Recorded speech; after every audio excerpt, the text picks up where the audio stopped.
अभिनंदन करें और उनके उद्बोधन को सुने और उनसे प्रेरणा प्राप्त करें। श्री अरविंद केजरीवाल जी।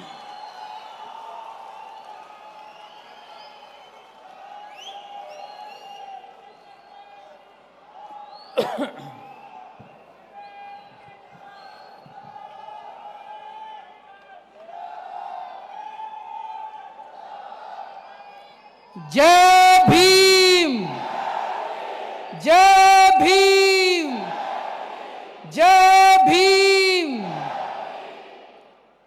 दिल्ली के कोने कोने से आए हुए सभी भाइयों, बहनों, माताओं, बुजुर्गों, बच्चों, आप सब लोगों को मेरा नमस्कार, सबको मेरा प्रणाम। जय भीम। आज बाबा साहब का जन्मदिन है। हम लोग यहाँ हर्षोल्लास से उनका जन्मदिन मनाने के लिए एकत्रित हुए हैं। अभी हमने इतना शानदार कार्यक्रम देखा बाबा साहब की याद में। उन सभी कलाकारों को मैं बहुत बहुत बधाई देना चाहता हूं जिन्होंने ये कार्यक्रम किया। बचपन से मैं बाबा साहब का बहुत बड़ा भक्त रहा हूं। उनके जीवन को, उनके विचारों को मैंने कई कई बार पढ़ा है और जितनी बार मैं पढ़ता हूं उतनी बार मेरे मन में ये संकल्प और दृढ़ होता है कि पिछले 200-250 साल के अंदर जितने महापुरुष इस देश ने पैदा किए उनमें शायद सबसे सर्वश्रेष्ठ बाबा साहब अम्बेडकर थे। और ये बात मैं ऐसे ही नहीं कह रहा। उनके जीवन से कुछ बातें मैं कई बार दोहरा चुका हूं, आज फिर यहां पे मैं रखना चाहता हूं कि एक गरीब, इतने गरीब परिवार में वो पैदा हुए। उनके घर में खाने को भी कुछ नहीं था। 3 टाइम की रोटी नहीं थी खाने के लिए। छुआछूत बहुत थी उन दिनों में। स्कूल में जाते थे, उनको क्लास के बाहर बिठा दिया जाता था। ऐसे बैकग्राउंड से आने वाले व्यक्ति उन दिनों में 8वीं पास करना, 10वीं पास करना बहुत बड़ी बात मानी जाती थी। कोई विरले किया करते थे 10वीं पास। ग्रेजुएशन पास करना तो बिल्कुल नामुमकिन सी बात थी। इतने गरीब दलित समाज से आने वाले व्यक्ति ने ग्रेजुएशन करी और 1913-14 में वो अमेरिका में कोलंबिया यूनिवर्सिटी में पढ़ने के लिए चले गए। कोलंबिया यूनिवर्सिटी में आज के दिन, आज हम 2022 में जी रहे हैं, 2022 में यहां इतने सारे युवा बैठे हैं, इतने सारे लोग बैठे हैं। आप लोग अपने बच्चे, आज भी एडमिशन मिलना आसान काम नहीं है। एडमिशन लेके देख लो, इम्पॉसिबल है। आज तो इंटरनेट का जमाना है। इंटरनेट पे जाओ, पता चल जाएगा कोलंबिया यूनिवर्सिटी क्या है, उसका फॉर्म कहां से मिलता है, फॉर्म डाउनलोड। आप सोच के देखो 1913-14 में उस बच्चे को पता कैसे चला कोई कोलंबिया यूनिवर्सिटी है? किसने बताया उनको? कैसे पता चला उस बच्चे को कि कोई कोलंबिया यूनिवर्सिटी वहां अप्लाई कर सकते हैं? उनको फॉर्म कहां से मिला? इंटरनेट तो था नहीं उस जमाने में। उस जमाने में इतना गरीब बच्चा, दलित समाज से आया हुआ बच्चा कहीं से फॉर्म जुगाड़ के लाता है, कहीं से सुन सुना के कोलंबिया यूनिवर्सिटी का पता करता है और कोलंबिया यूनिवर्सिटी में पढ़ने के लिए चला जाता है और वहां से पीएचडी की डिग्री लेके आ जाता है। इतना ही नहीं, उससे भी सेटिस्फाई नहीं हुए, संतुष्टि नहीं हुई उनको। वो फिर लंदन में दूसरी डॉक्टरेट करने चले गए। London school of economics, London school of economics दुनिया की सबसे बेहतरीन कॉलेज माना जाता है। आज की डेट में भी लंदन स्कूल ऑफ इकोनॉमिक्स से डिग्री करना इम्पॉसिबल है, एडमिशन लेना। वो फिर लंदन स्कूल ऑफ इकोनॉमिक्स से दूसरी डॉक्टरेट करके आए। इतना पढ़ा लिखा आदमी, इतना गरीब परिवार का आदमी, मेरे को तो अभी भी यकीन नहीं होता ऐसा आदमी इस धरती पे पैदा हुआ था। तो जब मैं कहता हूं कि मैं उनसे बहुत प्रेरित हूं, मैं कोई हवा में कहने के लिए भाई आज उनका जन्म दिवस है मेरे को कुछ बोलना है इसलिए नहीं बोलता, मैं एक्चुअली उनसे बहुत प्रभावित हूं। तो इस साल 26 जनवरी को हमारी सरकार ने निर्णय लिया, 26 जनवरी को मैंने ऐलान किया कि दिल्ली सरकार के हर दफ्तर में बाबा साहब अंबेडकर और भगत सिंह की तस्वीर लगाई जाएगी।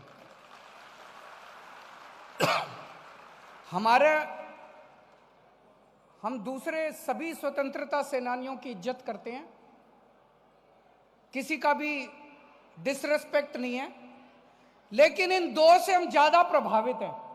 तो हमने कहा इन दोनों महापुरुषों की तस्वीर दिल्ली सरकार के सारे दफ्तरों में लगाई जाएगी।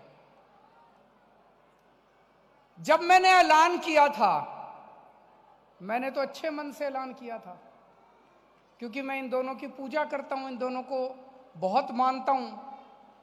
मेरा जो इन दूसरे विरोधियों ने विरोध किया, इतना मेरे को गालियां दी इन लोगों ने, आप देख रहे होंगे सोशल मीडिया पे और इधर उधर, जैसे पता नहीं मैंने क्या कसूर कर दिया।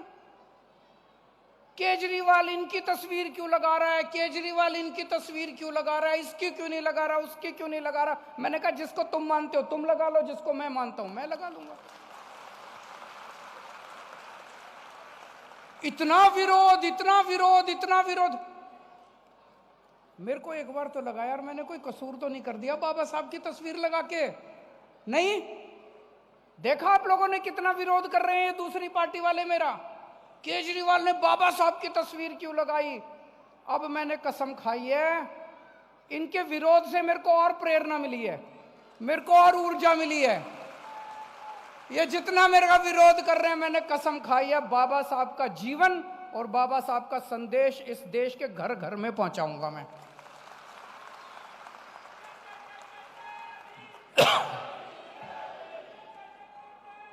तुम जितना विरोध करोगे, तुम जितना विरोध करोगे उतना हम और डट के घर घर के अंदर पहुंचाएंगे।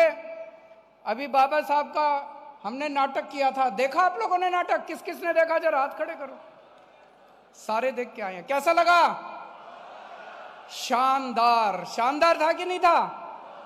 कहते हैं दुनिया में, अपने देश में नहीं दुनिया में, पूरी दुनिया में इतना भव्य नाटक बाबा साहब अंबेडकर का पिछले 75 साल में पहली बार हुआ है।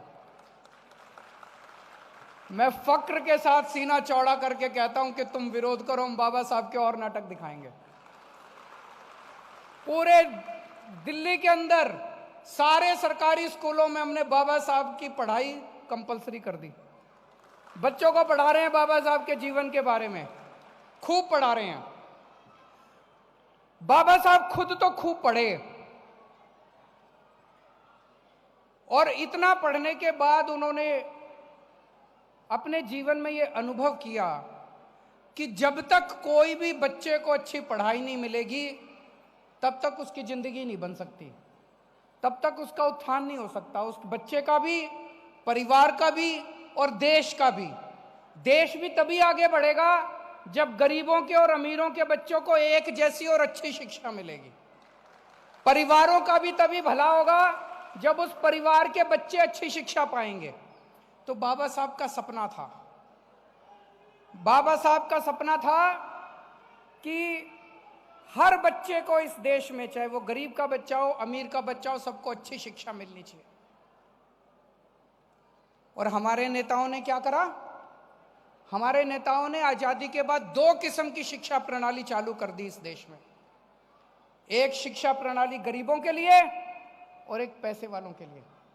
जिसके पास पैसे वो अपने बच्चों को प्राइवेट स्कूल में भेजो, जो गरीब अपने बच्चों को सरकारी स्कूल में भेजो। और सरकारी स्कूल जानबूझ के 75 साल में बेड़ा गर्क कर दिया इन्होंने सरकारी स्कूलों का। ये चाहते थे हमारे देश के नेता और पार्टियां, ये षड्यंत्र रचा गया है हमारे देश के अंदर गरीबों के खिलाफ, दलितों के खिलाफ, कि इनके गरीबों के बच्चे गरीब रहने चाहिए।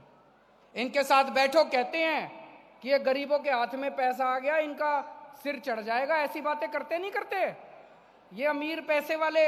इनके साथ बैठो कमरे में, कहते हैं इनके बच्चों को, इनको अच्छी शिक्षा मिल गई, सर चढ़ जाएगा, लेबर की दाम बढ़ जाएंगे। अरे तुम्हारे दाम इतने बढ़ गए, तुम लेबर को पैसे देते टाइम तुम्हारी नानी याद आती है। तो जानबूझ के गरीबों को गरीब रखा गया, गरीबों को शिक्षा नहीं दी गई। गरीबों को शिक्षा मिल जाएगी, गरीबों के बच्चे डॉक्टर बनेंगे, गरीबों के बच्चे इंजीनियर बनेंगे, इन्होंने जानबूझ के कहा। जब हमारी सरकार बनी दिल्ली में, मेरे ऊपर बड़ा प्रेशर आया।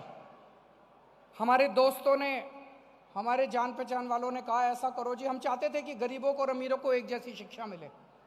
मेरे को कई लोगों ने कहा जी एक कानून ले आओ, उस कानून में ये कर दो कि आईएएस अफसरों के बच्चे, मंत्रियों के बच्चे, एमएलए के बच्चे सारे सरकारी स्कूल में पढ़ेंगे। बोले अगर ऐसा हो गया तो सारे सरकारी स्कूल ठीक हो जाएंगे। मैंने कहा सरकारी स्कूल ऐसे ठीक नहीं होंगे। मैंने उनकी बात नहीं मानी। मैंने कहा मैं ऐसे करूंगा कि सारे सरकारी स्कूल इतने शानदार कर दूंगा कि मंत्री और आईएएस अफसर अपने आप अपनी मर्जी से अपने बच्चों को सरकारी स्कूल में पढ़ाएंगे। हम ये संकल्प लेके चले कि ऐसे स्कूल बनाएंगे, सरकारी स्कूल ऐसे कर देंगे, आईएएस अफसर, मंत्री, एमएलए अपनी मर्जी से अपने बच्चों को सरकारी स्कूल में पढ़ाना शुरू। दोस्तों उस टाइम संकल्प था, मन में भावना थी, लेकिन हमें यह नहीं पता था इतनी जल्दी हो जाएगा। 5 साल के अंदर हमने दिल्ली के सरकारी स्कूल इतने शानदार कर दिए। भाई साहब आज दिल्ली के सरकारी स्कूलों के अंदर एक ही डेस्क पे जज का बच्चा, आईएएस अफसर का बच्चा और रिक्शे वाले का बच्चा एक ही डेस्क पे बैठ के पढ़ता है। इस साल ये भारत के इतिहास में पहली बार हो रहा है। इस साल 4.25 लाख बच्चों ने अपने नाम प्राइवेट स्कूल से कटवा के सरकारी स्कूल में भर्ती कराया। जब हमारी सरकार बनी थी 2015 में, मेरे घर के बाहर लाइन लगा करती थी। कोई कहता था जी सिफारिश कर दो, मेरे बच्चे का डीपीएस में करा दो, सिफारिश कर दो, मेरे बच्चे का फलाने स्कूल में करा दो, उस स्कूल में करा दो। आज मेरे घर के बाहर लाइन लगती है जी मेरे बच्चे का सरकारी स्कूल में करा दो, इस सरकारी स्कूल में करा दो, उस सरकारी स्कूल में करा दो। जमाना बदल गया।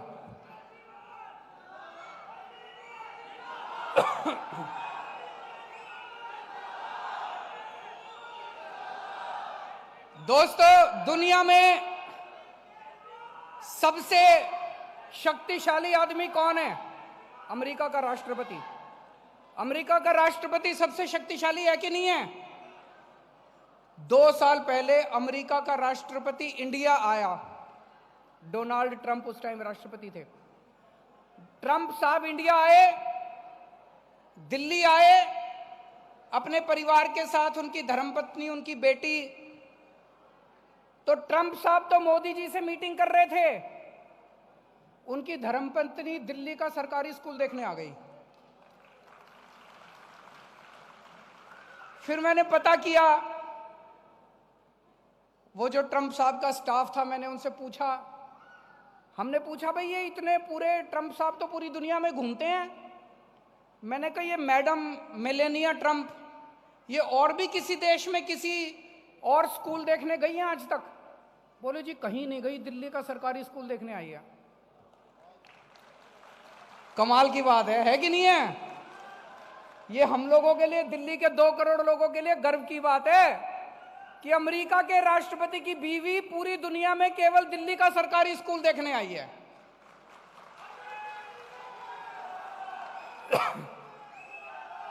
अभी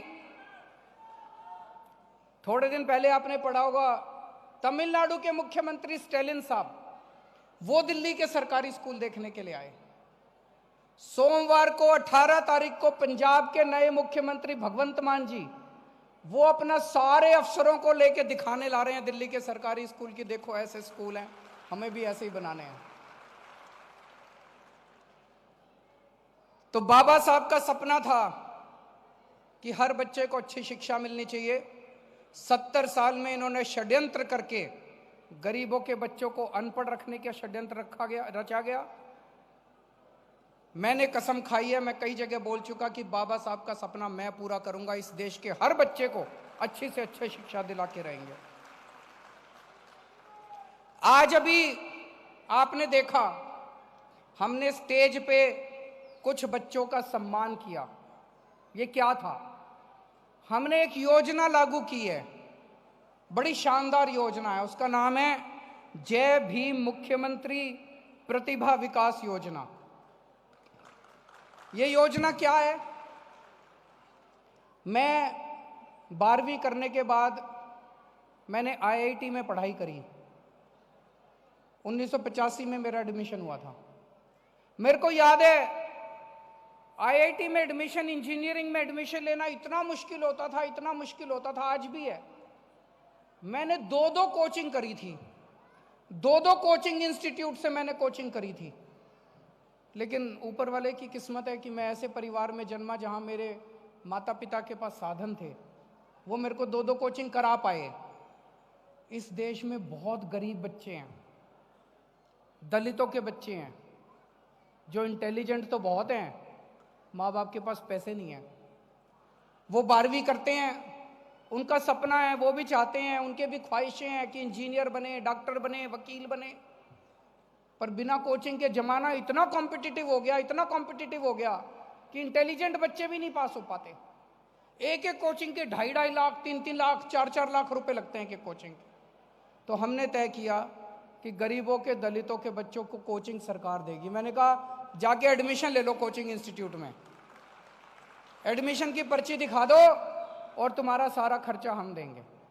तो 12वीं के बाद आप इंजीनियरिंग करना चाहते हो, मेडिकल करना चाहते हो, कुछ भी करना चाहते हो, या ग्रेजुएशन के बाद रेलवे के पेपर देने हैं, बैंकिंग के पेपर देने हैं, क्लरिकल पेपर देने हैं, सिविल सर्विसेज के पेपर देने हैं, पुलिस की भर्ती के पेपर देने, कोई भी पेपर देने हैं, अगर आपको कोचिंग करनी है, आप अपना एडमिशन ले लो कोचिंग इंस्टीट्यूट में, पैसे हम देंगे। 13,000 बच्चे, 13,000 बच्चे अभी तक इसका फायदा उठा चुके हैं। सोचो, इतने बच्चों का भविष्य बन गया। अगर इनको ये कोचिंग नहीं मिली होती तो शायद, पता नहीं, हो सकता फिर भी इंटेलिजेंट बच्चे हैं, हो सकता हो गया होता, लेकिन कई बच्चों का नहीं भी होता। तो हर बच्चे को अच्छी से अच्छी शिक्षा मिले, हर बच्चे को अच्छे से अच्छा अवसर मिले, हमारी ये पूरी कोशिश है। आज बाबा साहब अंबेडकर का इतना भव्य कार्यक्रम हुआ, मुझे बहुत अच्छा लगा। आप सब लोग इस कार्यक्रम में आए, हम सब ने मिलकर इतना शानदार तरीके से उनका जन्मदिन मनाया।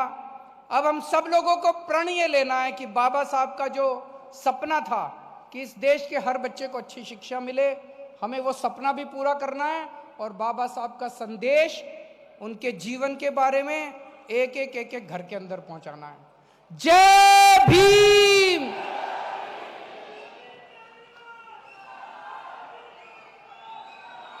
बहुत बहुत आभार। अभी आप बैठे रहें, अभी सिर्फ 5 मिनट